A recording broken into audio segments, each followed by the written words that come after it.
નમસ્કાર, આપ જોઈ રહ્યા છો મંતવ્ય ન્યૂઝ અને સૌરાષ્ટ્ર ટુ સુરત સાથે હું છું આપની સાથે નંદની। સમાચારોની શરૂઆત કરીશું। સ્થાનિક સ્વરાજ્યની ચૂંટણી પહેલા ધોરાજીના છાળવાવદર ગ્રામ્ય પંચાયતના સરપંચ, ઉપસરપંચ સહિત ભાજપના 50થી વધુ કાર્યકરો ભાજપને રામ રામ કરીને કોંગ્રેસમાં જોડાયા છે। કોંગ્રેસના પૂર્વ ધારાસભ્ય લલિત વસોયાએ તમામ કાર્યકરોને કોંગ્રેસનો ખેસ પહેરાવીને તેમનું સ્વાગત કર્યું હતું। ગામના સરપંચ સહિત ગ્રામ પંચાયતના સભ્યોએ વિકાસના કામમાં અન્યાય અને કાર્યકરોની અવગણના થતી હોવાના આક્ષેપો સાથે ભાજપ છોડ્યું છે।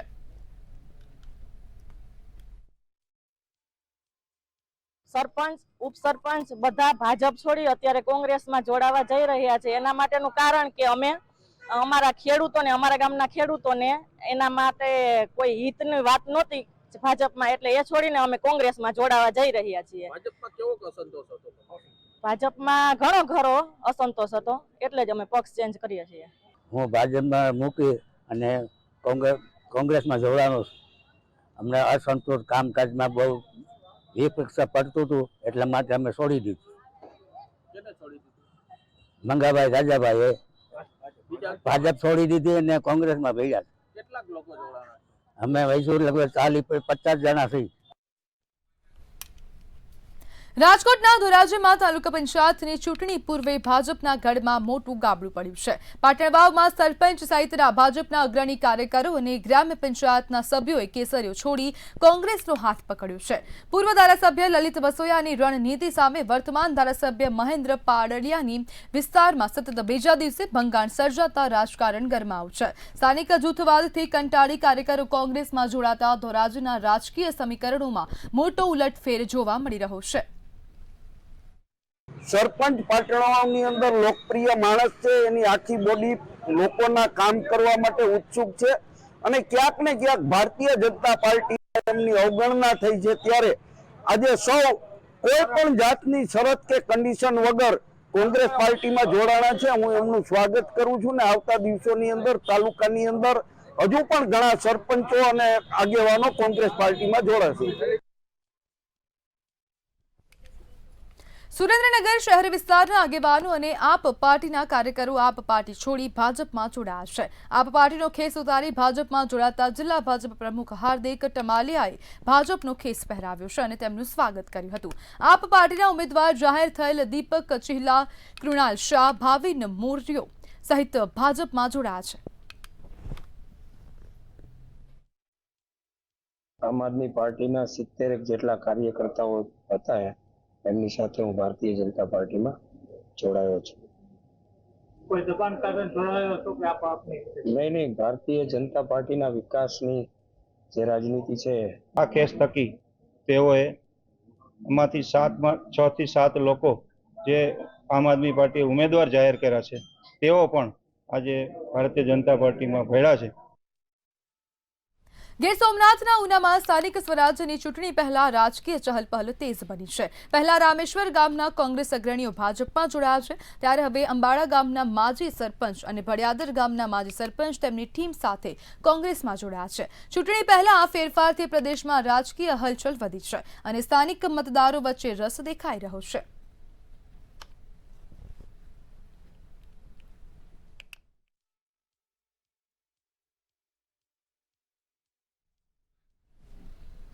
જૂનાગઢના માળિયાહાટીનામાં સ્થાનિક સ્વરાજ્યની ચૂંટણીનો માહોલ ગરમાયો છે, જે આમ આદમી પાર્ટીએ શક્તિ પ્રદર્શન સાથે ઝંપલાવ્યું છે।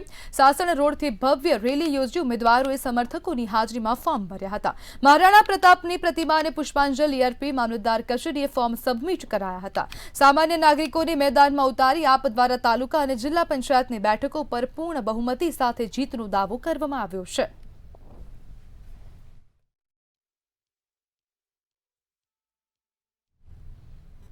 જામનગરમાં ઘુસેટોકના 2 આરોપીઓએ ઉમેદવારી ફોર્મ ભરવા મંજૂરી માંગી છે। પૂર્વ વિપક્ષી નેતા અલ્તાફ ખફીએ દાવેદારી ભરવા હાઈકોર્ટમાં અરજી દાખલ કરી છે, જ્યારે રાજકોટની સ્પેશિયલ કોર્ટે પોલીસ જાપ્તા સાથે અસલમ ખિલજીને ઉમેદવારી ફોર્મ ભરવા મંજૂરી આપી છે।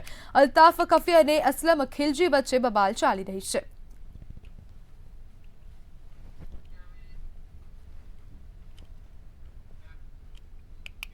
બોટાદ નગરપાલિકાની ચૂંટણી પૂર્વે જૈન સમાજ એક્શન મોડમાં આવ્યો છે। શહેરના શ્વેતાંબર સ્થાનિક વાસી અને દિગંબર સંઘના ટ્રસ્ટીઓ તથા કમિટી સભ્યોની અગત્યની બેઠક યોજાઈ હતી, જેમાં 6 મુખ્ય દેરાસરોના આગેવાનો એક મંચ પર જોડાયા છે. બેઠકમાં ભાજપ તરફથી જૈન સમાજને વધુ ટિકિટો આપવામાં આવે તેવી જોરદાર માંગ ઉઠી છે.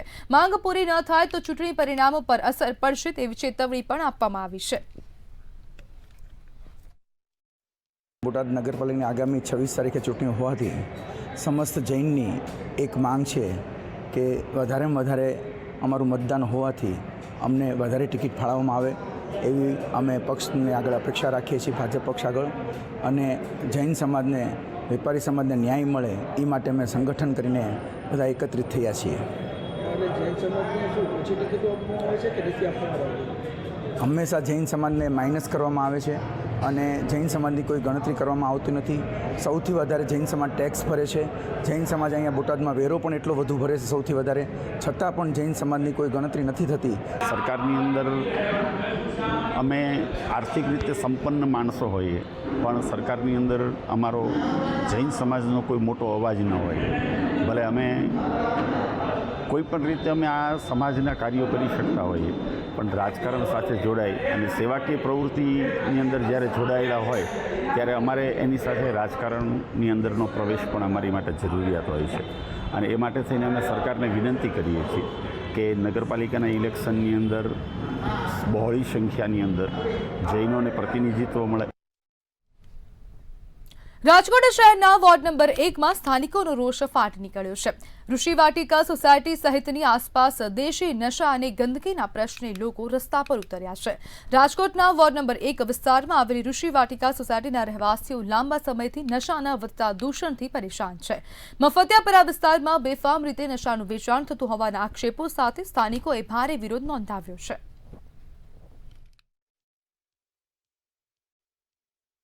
વોર્ડ નંબર 1માં આવેલું ઋષિ વાટિકા સોસાયટીમાં લાંબા સમયથી એક પ્રશ્ન હતો. આ પ્રશ્નનું નિરાકરણ માટે તેઓએ આજે જનતા રેડ કર્યો છે. ખાસ વાત કરીએ તો વોર્ડ નંબર 1માં આવેલું જે ઋષિ વાટિકા છે તેની આસપાસના વિસ્તારમાં દેશી દારૂ વેચાય છે તે પ્રકારની વાત જનતા કહી રહી છે. હું આપને સીધા દ્રશ્ય દેખાડવા માગીશ. આ દ્રશ્યો કે જ્યાં દેશી દારૂની જે પોટલીઓ છે તે હાલ અત્યારે પડી છે અને ખાસ જે વોર્ડ નંબર 1ના જે ઋષિ વાટિકાના સોસાયટીના જે લોકો છે તેઓની સ્પષ્ટ માંગણી છે કે દેશી દારૂની જે ભટ્ટીઓ અહીં આવેલી છે તેને ઉખાડી ફેંકવી જોઈએ. આ પ્રકારની પ્રતિક્રિયાઓ તે આપી રહ્યા છે. લાંબા સમયથી તેમને આ પ્રશ્ન નડી રહ્યો છે, છતાંય કોઈપણ પ્રકારની કાર્યવાહી તંત્ર દ્વારા કરવામાં નથી આવી. અનેક વખત જે નગરસેવકોને પણ આ જ પ્રકારની રજૂઆત તેમના દ્વારા કરવામાં આવી છે, છતાંય કોઈપણ પ્રકારની કાર્યવાહી કરવામાં નથી આવી. આપણી સાથે સ્થાનિકો જોડાણા છે, એમની સાથે વાત કરીશું. તેઓ શું કહી રહ્યા છે આ મામલે? શું નામ અને શું કહેશો? શું માંગ તમારી? એની તો હાલચાલ બહુ ખરાબ છે અને બહુ વાતાવરણ ખરાબ છે. મોટા ભાઈ દારૂ પી પીને બહુ ખેલ થાય અહીંયા. જેમ ફાવે એમ બેનું દીકરીઓ નીકળી નથી શકતી બિચારી. લત્તાવાળા પછી શું કરે એમ. કોર્પોરેટર શું કહે છે? તમે રજૂઆત પણ કરી છે તો શું કહે છે? કોઈ નથી આવતું, બસ ખાતાવાળા આવીને આયલા જાય. આ બધાને ફરિયાદો કરી થાય કાશે. તમે શું કહો છો? સાવ અમારે તો પેલું મકાન છે, કચરા નાખીને વયા જાય છે, દારૂડિયા સુઈ જાય છે ઓટા વગર. બાઈને નાનું બાબુ તો એમને કેટલીક વાર ઘરમાં પૂરી રાખવું. કચરા વાળાને કઈ તો એ સામું બોલે, તો ફરિયાદ પછી ક્યાં કરવા જાય? એ કઈ તો આપણે કઈ ગણાડતા નથી કોઈ એમ. પોલીસને કે નગરસેવકોને ક્યારે રજૂઆત કરી છે? કર્યું છે પણ તોય કોઈ કઈ ગણાડતા જ નથી કોઈ એમ. એટલી ગંધાવતી કે વાત ન પૂછો. વાટિકામાં અંદાજિત કેટલા પરિવારો રહે છે? અંદાજિત તો સાહેબ હું તો હજી નવો રહેવા આવ્યો છું, મને 2 વર્ષ થયા છે હજી, પણ ઘણા સારી વસ્તુ છે. સારા માણસો છે, નોકરિયાત માણસો છે. જે લોકો છે તેઓ અત્યારે ત્રાહિમામ પોકારી ગયા છે, કારણ કે લાંબા સમયથી, એટલે કે 2 દાયકાથી પણ વધારે સમય થઈ ચૂક્યો છે. આ પ્રશ્ન લાંબા સમયથી નડી રહ્યો છે, છતાંય ન તો નગરસેવકો ન તો ક્યાંક ને ક્યાંક પોલીસ તંત્ર દ્વારા કોઈ પણ પ્રકારની કાર્યવાહી છે કરવામાં આવી છે. અને તેના જ કારણે આ ઉગ્ર વિરોધ ક્યાંક વોર્ડ નંબર 1ના આ લોકો છે તે કરી રહ્યા છે. ઋષિ વાટિકાના લોકોની સ્પષ્ટ માંગણી છે કે વહેલી તકે આ જે દેશી દારૂના જે અડ્ડાઓ છે તે દૂર થાય. લલિત વ્યાસ સાથે ધ્રુવ કુંડેલ, રાજકોટ. તો રાજકોટ શહેરમાં ઋષિ વાટિકા સોસાયટીના રહીશો દ્વારા જે વિરોધ કરવામાં આવ્યો હતો તો તેને મામલે વધુ અપડેટ સામે આવી રહી છે. તો રાજકોટના ઋષિ વાટિકા સોસાયટીના રહીશો દ્વારા વિરોધ પ્રદર્શન કરવામાં આવ્યું હતું. આરએમસીની તાત્કાલિક સફાઈ કામગીરી શરૂ થઈ છે. તો વહેલી સવારથી જ હવે ઋષિ વાટિકા સોસાયટીના રહીશો દ્વારા વિરોધ કરાઈ રહ્યો હતો, જે બાદ હવે મનપા તંત્ર એક્શનમાં આવ્યું. વિરોધ બાદ તંત્ર એક્શનમાં આવ્યું છે. સફાઈ અભિયાન હવે શરૂ કરવામાં આવ્યું છે.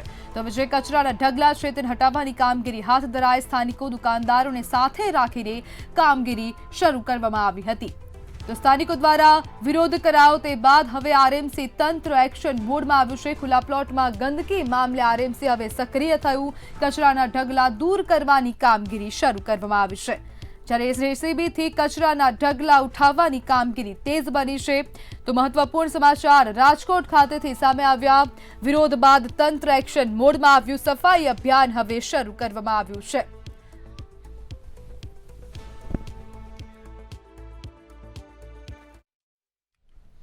ભાવનગરના શિવાજી સર્કલ વિસ્તારમાં રોડનું કામ ધીમી ગતિએ ચાલતા સ્થાનિકોમાં ભારે રોષ જોવા મળી રહ્યો છે.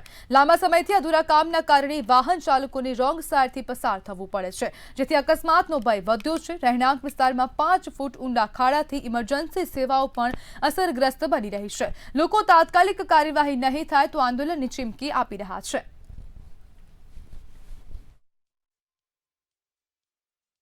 શિવાજી સર્કલ થી લઈને દુપીજામ સર્કલ છે ત્યાં સુધીનો રોડ છે તે આશરે 2-3 વર્ષથી બિસ્માર બની ચૂક્યો છે. હાલ અહીંના સ્થાનિક લોકો સાથે આપણે જોડાઈ છીએ અને લોકોને પૂછશું કે આ સમયમાં કેવી સમસ્યાઓ છે અને કેવી દુવિધાઓ પડી રહી છે. લોકોને આપણે સીધા જ પૂછશું. પહેલા તો માં તમારું નામ? શામુબેન.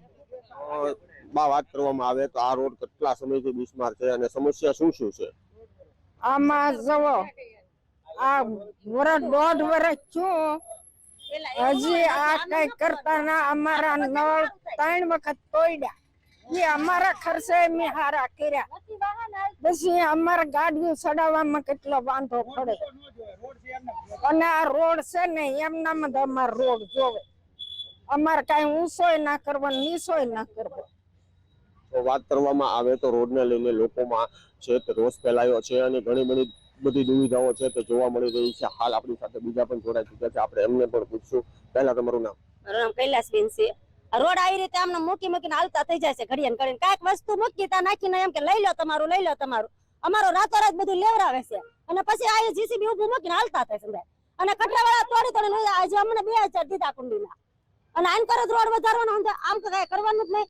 અને અહીંયા અમારે હાલવું ક્યાં જુઓ તમે? કચરા નાખવા તો ટપીને જવાનું. માંદા માણસોને લઈ જવાના તો એ લોકો 108 આવ્યું અમારે તો ખાટલામાં નાખીને લોકો લઈ ગયા. કોઈ કદાચ કોઈ આપતું નથી એન પર. હાલ જો વાત કરવામાં આવે તો આ રોડ છે કેટલા સમયથી આવી રીતે છે? રોડ ઘણા સમયથી છે આમનામ. તો હા 1.5 વર્ષથી આમનામ છે આંધે. તો હાલ જો વાત કરીએ તો રોડ છે તે ઘણા સમયથી છે તે આમનામ છે. અહીં ઘણી જાતના છે કે પ્રશ્નો છે તે જોવા મળી રહ્યા છે. આપણી સાથે વધુ એક જોડાઈ ચૂક્યા છે, આપણે એમને પણ પૂછશું. બા, તમારું નામ? હાલો નાનીબેન. જો કચરા વાળો હોય તો અમે કોઈ વટી નથી શકતા. પાણી ટપી કેટલી વખત પડી, પગ ભાંગે, નથી વાહન હાલતા, નથી સાફ સફાઈ કરવા આવતા. અને ગટરું નો જોઈ 2000 નાખ્યા, હજી 15 દી નથી થયા. પાછી તોડી. પછી નળની લાનું તૂટે, નથી ટાઈમે પાણી આવતું અને નથી ટાઈમે કચરા વાળા આવતા. અને આમાં અમે નથી કઈ વાહન આવી શકતા. ધંધા કરવા કે ન કરવા અમારે ક્યાં હાલવું? અમારે રોજા અમે હાલી નથી શકતા. અત્યારે અમે 100 મહિનાથી અમે આમ કંટાળી ગયા છીએ. હવે અમને આના રોડ જોવે છે. અમારે આ રોડ 17 મહિનાથી સતત આમ નામ એરિયા વાઇઝ રોડ બનાવે એવું કહેવાય. લોકલ એરિયા હોય તો ત્યાં હાલે છે, હાલવા દો. બાકી હાઈફાઈ સોસાયટીમાં જાઓ તો રૂપાણી છે 3 મહિનામાં તૈયાર કરી દીધો, કેમ કે ત્યાં વગદાર લોકો રહેશે એટલે ત્યાં પ્રશ્નને નિરાકરણ તરત થાય. અહીંયા કોઈ સાંભળવાળું કહેવાવાળું છે નહીં. અહીંયા ગઈકાલે 108 આવી જોડીમાં માણસને લઈને ઉપર ચડવું પડ્યું. 2 છોકરાના પગ ભાંગ્યા આ રોડના લીધે. પછી ગટરની લાઈનો તોડ નાખે તો જે કોન્ટ્રાક્ટર છે એવું કહે કે એ તમારે જોઈન્ટ લેવાનું. રૂપાણી એરિયામાં મેં માહિતી મેળવી તો કોર્પોરેટર દ્વારા જ તે એના ખર્ચે બધું કનેક્શન આપવામાં આવે. અહીંયા અમારા ખર્ચે બધું લેવા. નળની લાઈન 3 વખત તોડી, 3 વખત અમારા ખર્ચે ઊભું કરવામાં આવ્યું. વેરો તો અમે હરખો જ ભરીએ સારો, તો આવું અન્યાય કેમ? હાલ છે તે લોકો છે તે ત્રાહિમામ પોકારી ગયા છે. લાંબા સમયથી આ રોડને લઈને લોકોમાં છે તે ચર્ચાઓ ઊભી થઈ છે અને તંત્ર પર જે આક્ષેપ થયા છે. હાલમાં જે શાસક પક્ષ છે 5 વર્ષ પૂર્ણ કર્યા છે પણ હજુ સુધી લોકો ક્યાંક ને ક્યાંક નારાજ જોવા મળી રહ્યા છે. હિરેન માંડલિયા, મંતવ્ય ન્યૂઝ, ભાવનગર. ગીર સોમનાથના કોડીનાર તાલુકાના આદપોકર અને રાજપરા ગામ વચ્ચેની સીમા વાડી અંચળનો રસ્તો વિવાદમાં ફસાયો છે. ઉના એચડીએમ અને કોડીનાર મામલતદારની ટીમે ડિમોલિશન હાથ ધર્યું છે. ત્યારે ખેડૂતોએ દવા પીવાનો પ્રયાસ કર્યો હતો. ખેડૂતનો દાવો છે કે સર્વે નંબર 65ની તેમની જમીન પર ડિમોલિશન કરવામાં આવ્યું છે. જ્યારે મામલતદાર કહે છે કે બંને ગામ વચ્ચેના ક્ષેત્રમાં સરકારી જમીન છે અને માર્ગનો રેકોર્ડ 2010થી છે. 3 વાર માપણી થયા બાદ મામલતદારનો નિશ્ચય છે કે ડિમોલિશન સરકારી જમીનમાં કરવામાં આવ્યું હતું, જેને લઈને વિવાદ હજુ પણ ચાલુ છે. દવા પીવાનું કારણ એ છે કે આજથી લગભગ 2-3 મહિનાથી આ પ્રાંત અધિકારી છે ગેરકાયદેસર રીતે અમારું ડિમોલિશન કરે છે. આ માટે અમે આયોગમાં ગયા. આયોગે પણ અમને સ્પષ્ટ સૂચના આપી કે તમારે કોઈ પણ જાતનું કંઈ કરવાનું નથી. આ છતાં પણ એણે અમારી 91 ગુઠા જમીન રહી છે. 91 ગુઠા જમીનમાં પ્રાંત અધિકારી ઈરાદાપૂર્વક અને અમને હેરાન કરવા માટે, ખેડૂતોને નુકસાન કરવા માટે અને સરકારશ્રીનો આજનો અમને જે એમણે આપ્યું મામલતદારશ્રીએ આજે અમે 20થી 25 લોકોની જમીન માપણીનું આપ્યું હતું. એને બદલે એણે સીધું અમારું ડિમોલિશન કરવા માંડ્યા છે અને અમને અનેક જાતનું નુકસાન કર્યું છે. આને કારણે મારા ભાઈએ દવા પીધી છે. સોમનાથના સાનિધ્યમાં પ્રભાસ પાટણ પોલીસે ટ્રાફિક ઝુંબેશ હાથ ધરી હતી. નવનિયુક્ત પીઆઈના માર્ગદર્શન હેઠળ Prabhas Patan police station staff, traffic police અને ટીઆરબી જવાનો દ્વારા સંયુક્ત રીતે વાહન ચેકિંગ ડ્રાઈવ ચલાવવામાં આવી હતી. આગામી દિવસોમાં જિલ્લા તાલુકા પંચાયત તેમજ સ્થાનિક સ્વરાજ્યની ચૂંટણીને ધ્યાનમાં રાખીને પોલીસ એક્શન મોડમાં આવી છે અને સુરક્ષા તેમજ કાયદો વ્યવસ્થા જાળવવા માટે સઘન તપાસ શરૂ કરી છે.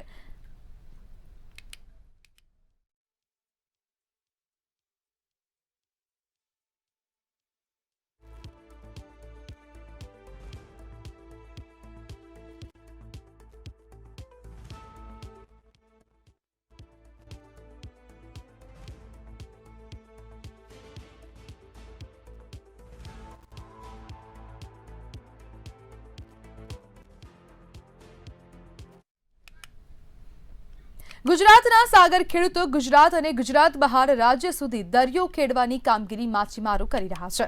ત્યારે અમરેલીના જાફરાબાદ બંદર ખાતે માછીમારોએ સરકારને જણાવ્યું છે કે 10 સેટેલાઇટ ફોન બંધ અને રેન્જ ઘટાડી દીધી છે. અગાઉ સરકારની લાયસન્સ અને BSNL સિમ કાર્ડવાળા સેટેલાઇટ ફોન માછીમારોને દરિયાની હાલત અને તાત્કાલિક બચાવ માટે મદદરૂપ હતા.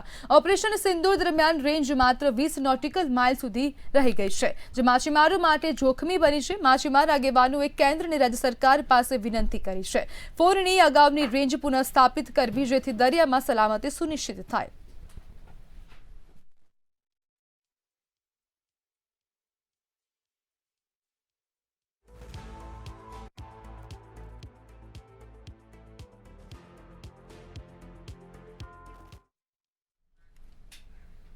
સુરત સાયબર ક્રાઇમને મોટી સફળતા મળી છે. સુરત સાયબર ક્રાઇમ બ્રાન્ચ દ્વારા જામતારા ગેંગના 2 સાગરીતોની ધરપકડ કરવામાં આવી છે. પોલીસે મુંબઈના ઘાટકોપર વિસ્તારમાંથી નિલેશ કલંબે અને વૈષ્ણવ ડાંગર નામના 2 આરોપીઓને ઝડપી પાડ્યા છે. આરોપીઓએ આરટીઓના નામે ફેક એપીકે ફાઇલ મોકલી નાગરિકો સાથે અંદાજે 9,60,000 રૂપિયાની ઓનલાઈન છેતરપિંડી આચરી હતી. આરોપીઓ જામતારાના મુખ્ય સૂત્રધાર અલીને પોતાના બેંક એકાઉન્ટ આપી કમિશન મેળવતા હતા. પોલીસે આરોપીઓ પાસેથી રોકડ રકમ પણ રિકવર કરી છે અને હાલ જામતારા ગેંગના અન્ય સભ્યોને ઝડપી પાડવા ચક્રો ગતિમાન કર્યા છે. ઓનલાઈન આરટીઓ એપીકે ફાઇલ મોકલી આ નાગરિકો સાથે છેતરપિંડી કરનાર જામતારા ગેંગની બે આરોપીઓને સુરત સાયબર ક્રાઇમ સેલ દ્વારા મુંબઈ ઘાટકોપર ઈસ્ટ વેસ્ટથી ઝડપી પાડવામાં આવ્યું છે. બંને આરોપીઓનું નામ છે નિલેશ કલંબે અને વૈષ્ણવ ડાંગર. જે નિલેશ છે પોતે રિક્ષા ડ્રાઈવર છે અને જે વૈષ્ણવ ડાંગર છે એ 18 વર્ષનો છોકરો છે જે હાલ અભ્યાસ કરે છે અને નિલેશના છોકરાનું ભાઈબંધ છે. સુરતના વરાછા વિસ્તારમાં સગીરાના અપહરણ અને દુષ્કર્મના ગંભીર કેસમાં પોલીસને મોટી સફળતા મળી છે. ફેબ્રુઆરી મહિનાથી ફરાર રહેલો આરોપી અલ્પેશ ગોહિલને વરાછા પોલીસે ઝડપી પાડ્યો છે. પોલીસે પોક્સો એક્ટ હેઠળ ગુનો નોંધ્યો હતો અને હવે આરોપીની ધરપકડ કરી જેલના સળિયા પાછળ ધકેલવામાં આવ્યો છે. આ કાર્યવાહીથી વિસ્તારમાં સુરક્ષા અંગે વિશ્વાસ મજબૂત બન્યો છે. સુરત શહેરના વરાછા પોલીસ સ્ટેશન ખાતે ફેબ્રુઆરી માસમાં 21 તારીખે એક દીકરીના અપહરણ થવા બાબતની ફરિયાદ તેના પિતાશ્રીએ નોંધાવેલ હતી અને જે બાબતે વરાછા પોલીસે અપહરણની ગુનો નોંધી અને તપાસ હાથ ધરેલી અને હ્યુમન તેમજ ટેકનિકલ વર્કઆઉટના આધારે વરાછા પીઆઈ તથા તેમની ટીમે આ ગુનાના આરોપી અલ્પેશ મધુભાઈ ગોહિલ નાઓની ધરપકડ કરેલ છે. સુરત પોલીસના સંવાદ સેતુ કાર્યક્રમમાં 200 થી વધુ ટેક્સટાઇલ વેપારીઓના પ્રશ્નો સાંભળ્યા છે. છેતરપિંડીની 4550 અરજીઓ પર ત્વરિત તપાસ શરૂ કરી છે. માત્ર 2 દિવસમાં 16 ગુનાઓ નોંધાયા છે. 2 લાખથી 2 કરોડ સુધીની છેતરપિંડી કરનારા આરોપીઓને પકડવા માટે વિવિધ રાજ્યોમાં 6 ટીમો રવાના કરવામાં આવી છે. પોલીસે ભવિષ્યમાં પણ છેતરપિંડી કરતા તત્વો સામે કડક કાર્યવાહી કરવાની ચીમકી આપી છે. 200 જેટલા વેપારીઓ સાથે એક સંવાદ સેતુનું આયોજન કરવામાં આવેલું હતું. એમની પાસે ઓપન ફોરમમાં સંવાદમાં એ જાણવા મળ્યું કે એ લોકો કયા કયા પ્રોબ્લેમ વેપારમાં ફેસ કરી રહ્યા છે, વેપાર દરમિયાન કઈ રીતે ચીટિંગ એમની સાથે થાય છે, ચીટિંગ કરનાર વ્યક્તિ આવે તો એ કઈ પ્રકારે બિહેવ કરતા હોય છે, કયા પ્રકારે એ લોકો પોતાના બેંક એકાઉન્ટ્સ અથવા તો બીજી કોઈ ડિટેલ્સ નથી આપતા અને એક વિશ્વાસનો માહોલ ક્રિએટ કરી અને ચીટિંગ કરી જતા હોય છે.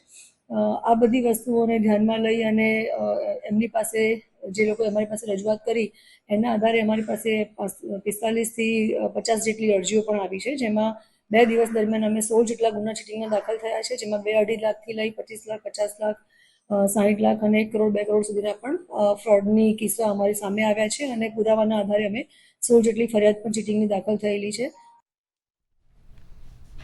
સુરત ખાતે પાલિકાની ડિસ્પોઝલ સાઇટ પર આગને લઈને એક અઠવાડિયાથી ફાયર વિભાગની ટીમો તૈનાત કરવામાં આવી છે. પવનના કારણે કચરાના ઢગલામાં વારંવાર આગ ભભૂકી છે. જ્વાળાઓ પર કાબુ મેળવવા સતત કુલિંગ પ્રક્રિયા ચાલુ છે. 31 લાખ મેટ્રિક ટન કચરામાંથી 16 લાખ ટનનો નિકાલ બાકી છે. આગને પગલે 5 કિલોમીટર સુધી ઝેરી ધુમાડો ફેલાયો હતો. પ્રદૂષણ વધતા સ્થાનિકો માસ્ક પહેરવા માટે મજબૂર બન્યા છે, જ્યારે તંત્ર સામે રોષ ફાટી નીકળ્યો છે.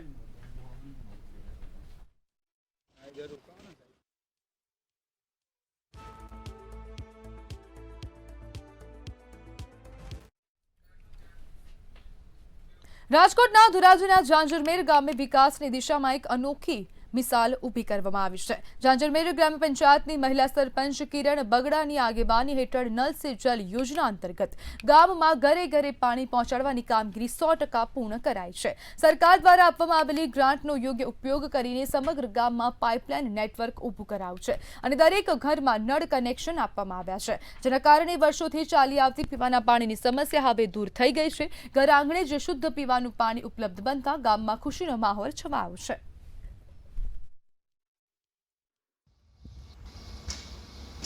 ને પેલા 15 દિવસે પાણી આવતું, રાત્રે આવતું, બપોરે આવતું, ક્યારે આવતું એ નક્કી જ નહીં. અને હવે રેગ્યુલર કિરણબેન સરપંચ બન્યા પછી રેગ્યુલર એક દિવસ મૂકીને એક દિવસ પાણી આવે છે અને અત્યારે બહુ ખુશ છીએ. પાણીની સગવડ અત્યારે અમારા ગામમાં ઝાંઝરમેરમાં બહુ સારી છે. ને આજથી 10-15 વર્ષ પહેલા પાણીની તકલીફ બહુ હતી, બહુ હેરાન થતા. 5-5, 6-6, 7-8 જે પાણી આવતું, અત્યારે રેગ્યુલર એકાત્રા પાણી આવે. જરાય પાણીની તંગી ગામમાં નથી. કિરણબેન બગડાના તરફથી ગામમાં પાણીનું આયોજન ખૂબ સરસ અત્યારે ચાલે છે અમારા ગામમાં. પાણી બાબતથી બસ અમારા ગામમાં બહુ સુવિધા સરસ વ્યવસ્થિત કરી છે. કિરણબેન બગડા આવ્યા ને ત્યારબાદ અમારે પાણીનું ટાઈમ ટુ ટાઈમ આવે છે. પેલા એવી હતું કે ટાણા ટાઈમ નહોતો, એમ ગમે ત્યારે 2 દિવસ કેતા હતા, પછી 4 દિવસ પાણી આવતું, એવી રીતના વ્યવસ્થા હતી. પણ અત્યારે 1 દિવસ એકાત્રા પાણી આવે છે. એનો નિયમ જ છે કે અત્યારે આ ગામમાં ગમે એટલું પાઇપનું સુવિધાનું ઓલું હોય તો એ વ્યવસ્થિત બધું કરી દેતા. એમ પાણી તો ખૂબ તકલીફ હતી. અમે બેડા લઈને પાણી સામે કાંઠે નદીમાં ભરવા જતા, પણ કિરણબેન બગડા આવ્યા પછી સરપંચ અમે ઘરે ઘરે નળ આવી જાય છે. એક કાતરા 1-1.5 કલાક પાણી ખૂબ આવી જાય, બીજે માળે ચડી જાય, મોટરની પણ જરૂર પડતી નથી. બહુ સારું કામ કર્યું છે અમારું. અત્યારે ઉનાળો છે પણ અમને કાંઈ તકલીફ નથી, ખબર નથી પડતી કાંઈ ઉનાળો છે. એમ નિયમિત અને ચોખ્ખું શુદ્ધ પીવાનું પાણી ઝાંઝમેર ગામની જનતાને મળી રહે તે માટે ગ્રામ પંચાયત બોડી સતત કાર્યરત છે. અમારા ગામમાં પાણીના જે સ્ત્રોત હોય તે માટે 2 સંપ હતા અને ઝાંઝમેર ગામના વસ્તી વધારાના કારણે ગામની મહિલાઓને કોઈ પાણી બાબત સમસ્યા ન થાય તે માટે ગ્રામ પંચાયત દ્વારા એક નવો સંપ મંજૂર કરવામાં આવેલો છે અને તેનું પણ કામ પૂર્ણ થઈ ગયેલું છે. જેથી આવનારી આ ઉનાળાની ઋતુમાં ગામની મહિલાઓને પાણી બાબત એક પણ પ્રકારની સમસ્યા ન રહે તે માટે ઝાંઝમેર ગ્રામ પંચાયત સતત કાર્યરત છે। તો સમાચારમાં હાલ બસ આટલું જ। હવે જુઓ સીધો સંવાદ મારા સહયોગી રોનક સાથે।